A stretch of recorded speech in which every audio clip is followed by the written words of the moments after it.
Esto es Filosofía de Bolsillo, el podcast para aprender filosofía en cualquier lugar. Presentado por Diego Chivilotti.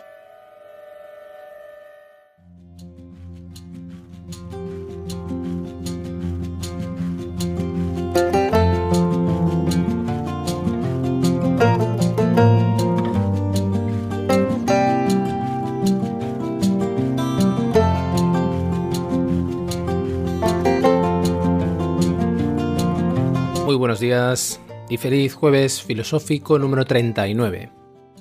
Un jueves filosófico especial, como todos aquellos jueves en los que despedimos a alguna figura importante de la historia de la filosofía occidental, como sin duda lo ha sido David Hume. Una voz que nos ha acompañado desde el inicio de esta segunda temporada, es decir, los últimos 2 meses de filosofía de bolsillo. Con la voz de David Hume, como ha sucedido con la de Platón, Aristóteles, Descartes, hemos aprendido muchas cosas en muchos ámbitos diferentes respecto a su teoría del conocimiento, que es la aportación más conocida y más comentada, pero también en aspectos relacionados con la filosofía de la mente, la metafísica o la ética últimamente, y como será también en este último episodio. Pero también hemos aprendido algunas lecciones que podemos trasladar a nuestra propia actitud en la vida. Si eres oyente habitual de este podcast, sabrás que no me gusta utilizar la filosofía como una especie de muletilla de la vida, como una herramienta de autoayuda o para cuestiones que van más allá del propio estudio de la filosofía, aunque inevitablemente y como efecto secundario, de forma indirecta, sin duda, la filosofía transforme nuestra vida, transforme nuestra mirada y nuestra manera de estar en el mundo. Sin embargo, sí me gustaría hacer referencia en esta ocasión a una inquietud, una pregunta que me ha llegado en varias ocasiones y últimamente también de un oyente, y que me gustaría poner en común porque es bastante recurrente y también porque creo que nos puede servir para escuchar a Hume en una faceta en la que lo hemos escuchado poco a lo largo de estos episodios. Y es hablando de su propia vida. Hemos escuchado y hemos leído fragmentos de su propia vida, de su biografía, pero me refiero más a cómo entendía Hume la relación problemática que hay entre el conocimiento y la vida, o incluso más específicamente entre la actitud filosófica y el desarrollo de la vida.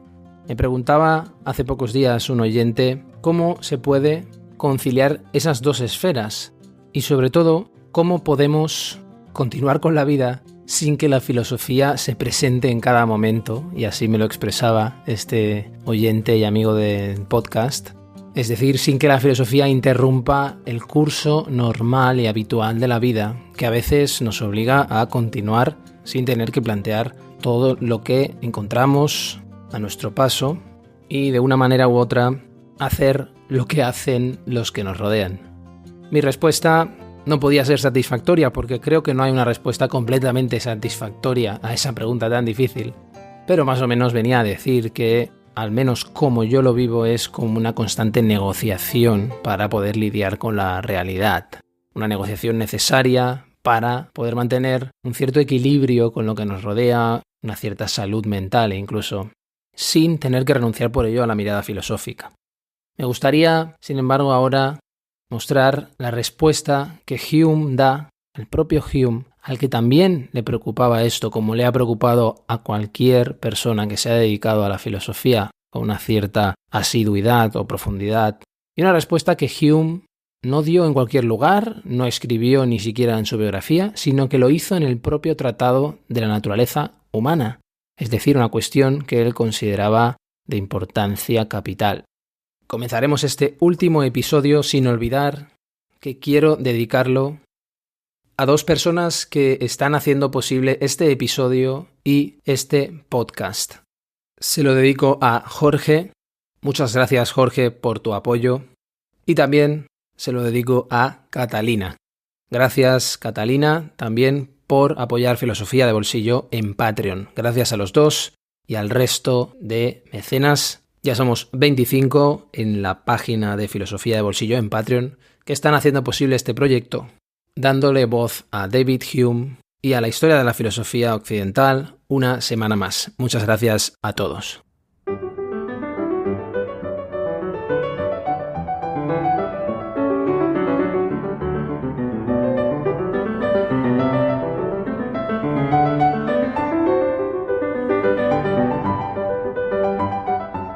El último episodio nos sirvió para adentrarnos en la ética de Hume, especialmente en esa centralidad de la simpatía, en el sentimentalismo ético de Hume, y también nos sirvió para ver cómo su ética se relacionaba también con su teoría del conocimiento. Aparecían algunos conceptos que habían aparecido, reaparecían en su propuesta ética. Y terminamos mencionando que el gran reto de la ética de Hume era la superación del egoísmo. Hoy completaremos esa imagen de su ética con críticas, observaciones que se le han hecho y con algunas reflexiones sobre la imagen que Hume se forma de la naturaleza humana. Y eso es importante en el pensamiento de Hume porque él apuntaba a un conocimiento riguroso de la naturaleza humana, al mismo tiempo negando su sustancialidad, negando que existiera una sustancia tal, lo que hoy podríamos decir un conocimiento científico de la naturaleza humana en la medida en que se propuso alcanzar la misma exactitud que lo que entonces se denominaba filosofía natural, hasta el punto de proponerse ser una especie de Newton de las ciencias morales.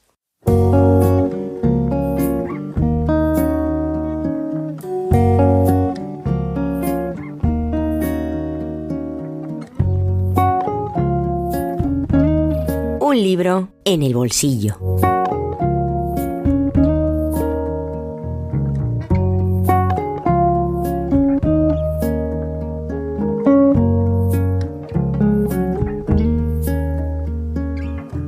Si Viktor Emil Frankl viviera hoy, seguramente diría cosas parecidas a las que escribe Alexander Batiani en esta novedad de la editorial Herder, titulada La superación de la indiferencia. No explicaremos quién fue Frankl, pero en pocas palabras, y para lo que es más relevante en este caso, podemos decir que fue un filósofo y psiquiatra, y en este ámbito uno de los más influyentes del siglo XX.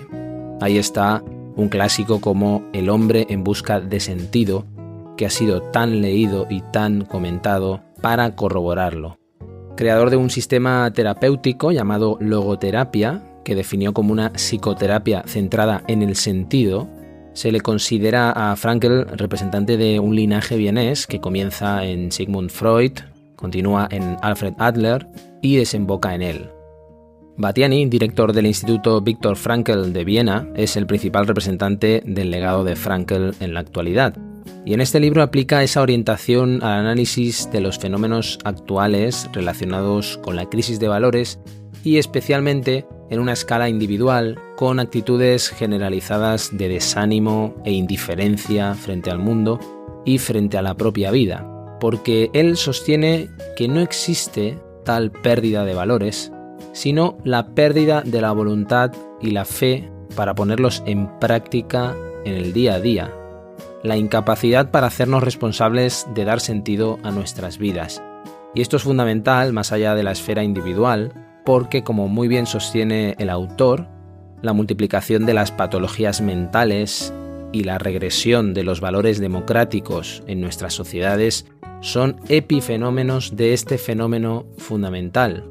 Sociólogos importantes de nuestra época, como Pierre Bourdieu, por ejemplo, ya han constatado eso desde hace décadas en las generaciones más jóvenes, en los hijos de aquellos que, cuando tenían su edad, por lo menos jugaban a ser libres y a transformar el mundo. Es decir, Batiani no está diciendo nada nuevo en ese aspecto, ni está analizando un fenómeno por primera vez, pero sí es original en las premisas que utiliza desde las que lo hace y las propuestas concretas para hacer frente a esa indiferencia existencial, individual y colectiva desde la logoterapia y la psicología existencial. Estaríamos pues frente a uno de esos textos que navega entre la filosofía y la psicología, nutriéndose de ambos campos, que por otra parte tienen muchas de sus fronteras desdibujadas, como seguramente sabrás.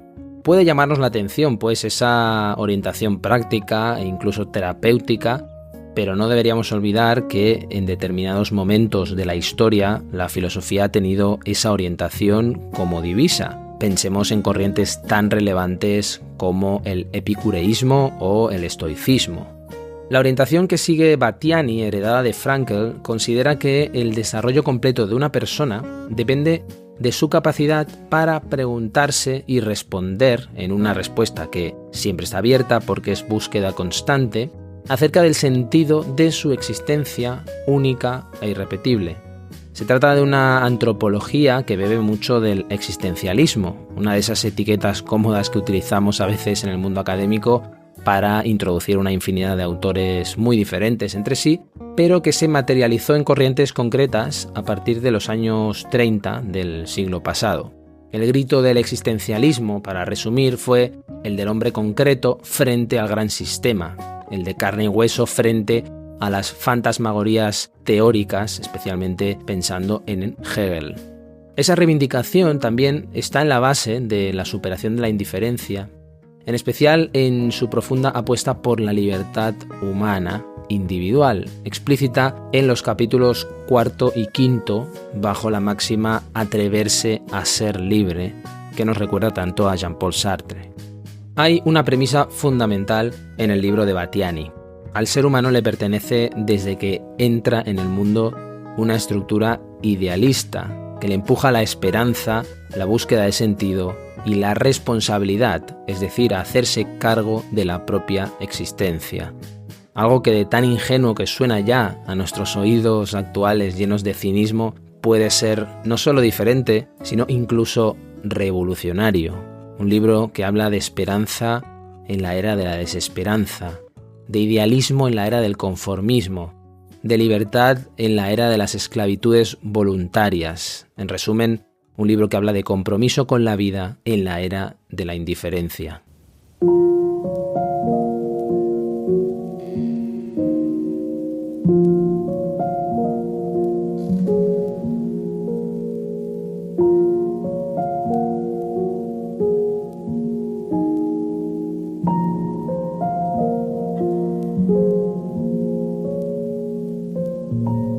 La divulgación de actitudes de resignación no solo oscurece y cubre de sombras la vida del individuo, sino que también tiene un precio elevado en términos de desarrollo social. Instalada en la resignación, la persona no solo se vuelve ciega ante su propia felicidad, sino también y en la misma medida ante el sufrimiento y la desgracia de los demás. Por otra parte, la resignación parece afectar con frecuencia precisamente a aquellos que se alejan de la vida decepcionados, porque, y a pesar de que originariamente tenían grandes ideales a los que ahora renuncian, dejan escapar su esperanza por no haberse cumplido o por ser irrealizables.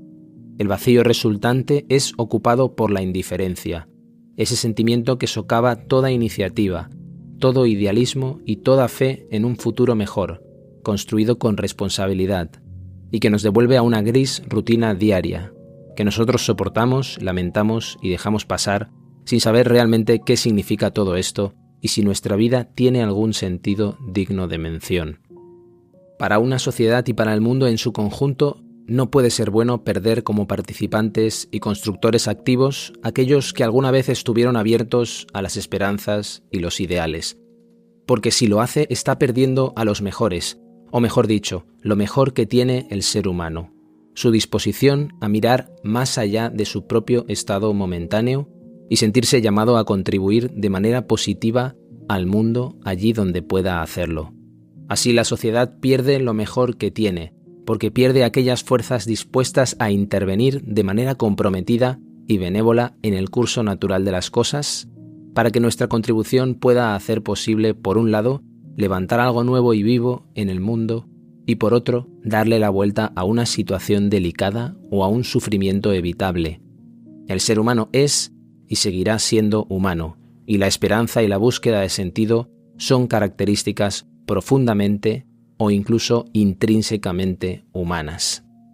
Este sueño es parte esencial del ser humano. El sueño malogrado deja tras de sí vacíos y causa un dolor que no podrá calmarse ni siquiera con la poderosa anestesia y la distracción de la industria del ocio.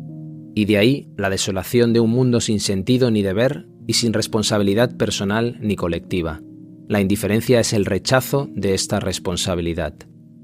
En otras palabras, es una señal de que alguien se ha salido del juego de la vida.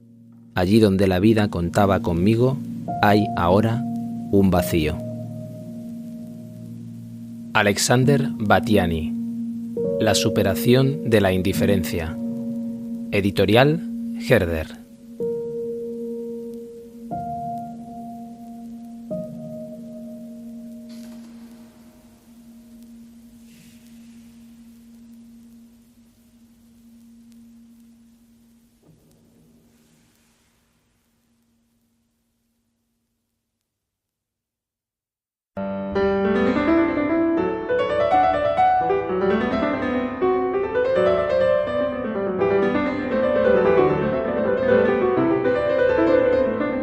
Las críticas a la ética.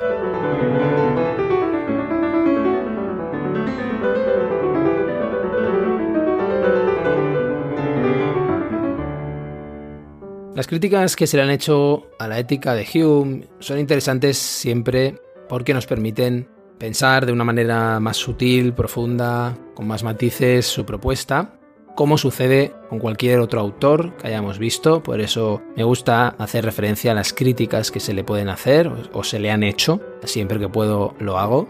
Y en este caso, la primera de las críticas que se le hizo sobre el papel de la pasión, su relación con la razón, es que la pasión presentada de esta forma puede convertirse en una fuerza contraria a la acción, porque esa simpatía que Hume pone en el centro de su ética no parece que nos induzca por sí misma a hacer algo más allá de conmovernos.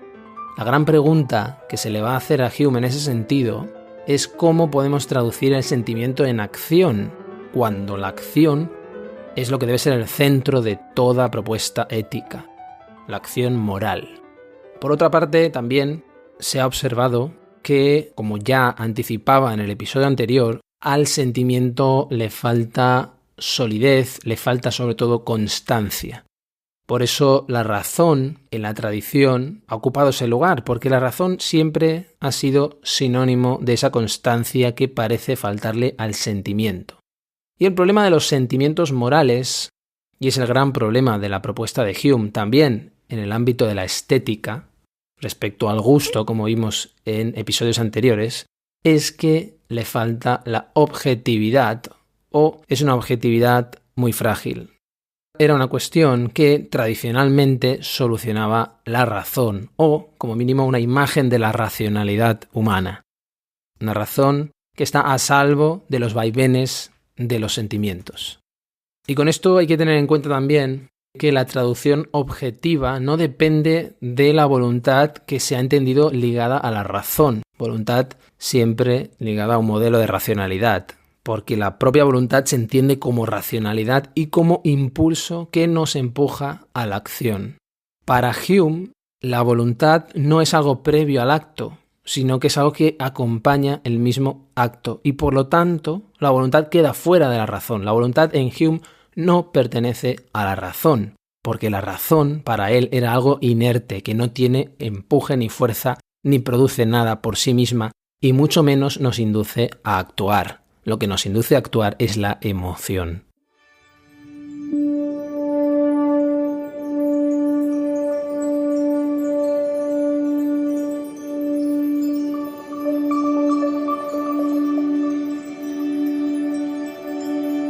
Para concluir históricamente con mi propio personaje, soy, o más bien fui, porque ese es el estilo que debo usar ahora para hablar de mí mismo, y esto hace que me atreva más a hablar de mis sentimientos, fui, digo, un hombre de disposición apacible, de temperamento controlado, de humor abierto, social y alegre, capaz de sentirme vinculado afectivamente, pero poco susceptible a la enemistad y de gran moderación en todas mis pasiones. Inclusive mi amor por la fama literaria, mi pasión dominante, nunca amargó mi carácter a pesar de las frecuentes decepciones. Mi trato nunca resultó inaceptable para los jóvenes despreocupados, como tampoco para los estudiosos y los hombres de letras. Y dado que sentí un gusto especial por la compañía de las mujeres modestas, no hubo razón para sentirme descontento por el recibimiento que de ellas obtuve. En pocas palabras, aunque la mayoría de los hombres que son de una u otra manera eminentes han hallado razones para quejarse de calumnias, yo nunca fui alcanzado o incluso atacado por su diente malsano, aunque deliberadamente me expuse a la rabia de facciones tanto civiles como religiosas. Estas parecían quedar desarmadas ante mí de su descontrolada furia. Mis amigos nunca tuvieron la ocasión de vengar ningún suceso concerniente a mi persona ni a mi conducta. No es que los críticos, como bien podemos suponer, no hubieran estado encantados de inventar y propagar cualquier historia desventajosa para mí, sino que no pudieron encontrar ninguna que tuviera la apariencia de probable. No puedo decir que no haya algo de vanidad al hacer esta oración funeraria de mí mismo, pero espero que no esté fuera de lugar, y eso es un hecho fácil de aclarar y de determinar. 18 de abril de 1776. David Hume, de mi propia vida.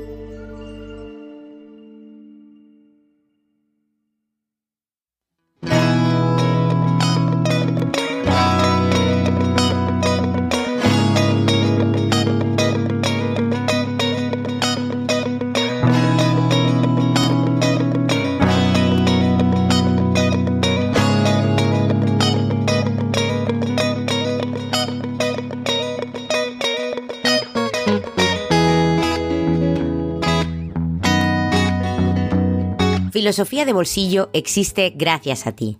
Hazte mecenas y accede a todos los contenidos en patreon.com/filosofía de bolsillo.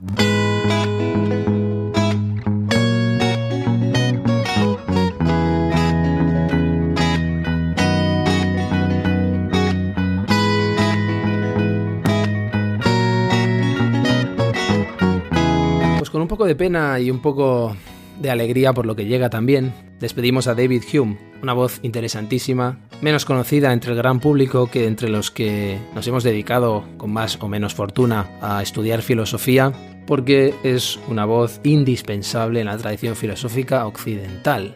Pero creo que debería estar más presente entre lo que se denomina el gran público, que es una expresión horrorosa, pero no se me ocurre ahora alguna mejor. En cualquier caso, si has llegado hasta aquí después de todos estos episodios dedicados a Hume, espero que te hayas llevado la idea de que Hume, además de un pensador esencial, es un gran escritor que te reserva muy buenos ratos de lectura y además es un filósofo capaz de provocarte, empujarte a pensar y a replantear muchas de tus seguridades y muchos de tus prejuicios, y eso ya lo hace indispensable.